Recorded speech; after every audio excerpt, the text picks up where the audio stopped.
Hello বন্ধুরা, আজ একটা রেসিপি নিয়ে এলাম রান্নার। আজ করব ফুলকপি পোস্ত দিয়ে, একটু আলুও দেবো সাথে। কড়া গরম হয়ে গেছে, তেল দিয়ে দিচ্ছি। ফুলকপিটাকে একটু ভেজে নেব।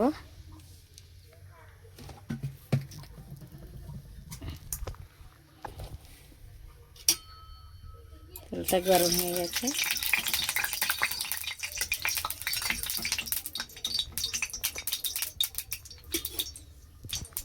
ফুলকপিটা একটু মোটা মোটা করে কেটেছি, এটা দিয়ে দিচ্ছি তেলের উপরে, ভেজে নিয়ে যাচ্ছি।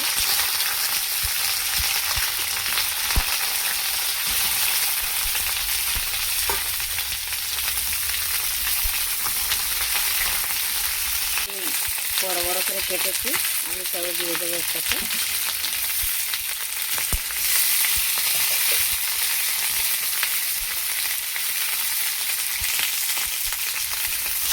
ভাজবো ফুলকপিটাকে, তারপরে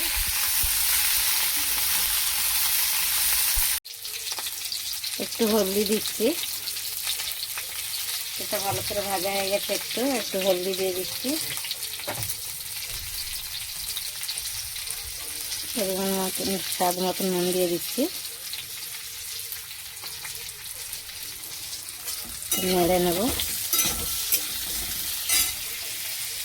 এটাতে কাঁচা লঙ্কা পোস্ত বেটেছি, এটাতে দিয়ে দেব।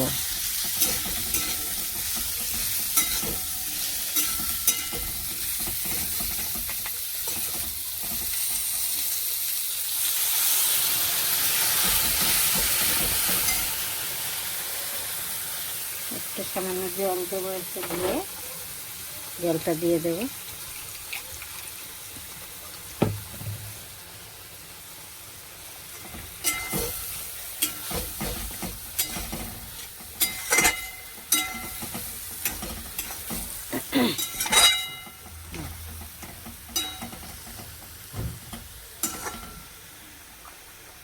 এটা একটু হতে থাকবে, জলটা দিয়ে দিচ্ছি, একটু ঢেকে দেবো।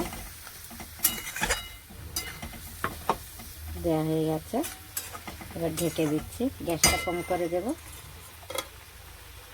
একটু ধীরে ধীরে হবে, একটা সিদ্ধ হবে।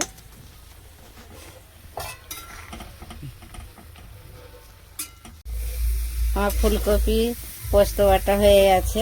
ফুলকপি দিয়ে পোস্ত, আমার একটু কাঁচা তেল ছড়িয়ে দেব, ভালো লাগবে খেতে। উপর থেকে একটু কাঁচা তেল দিয়ে দিলাম, সরষে তেল। আপনারাও চাইলে এমনি করে খেতে পারেন, কেউ না দিয়েও খেতে পারেন, খুব ভালো লাগবে তেল দিলে একটু। হ্যাঁ, ভালো লাগলে কমেন্ট, শেয়ার, লাইক জরুর করবেন। আর কিছু ভুল হলে জানাবেন কমেন্ট করে।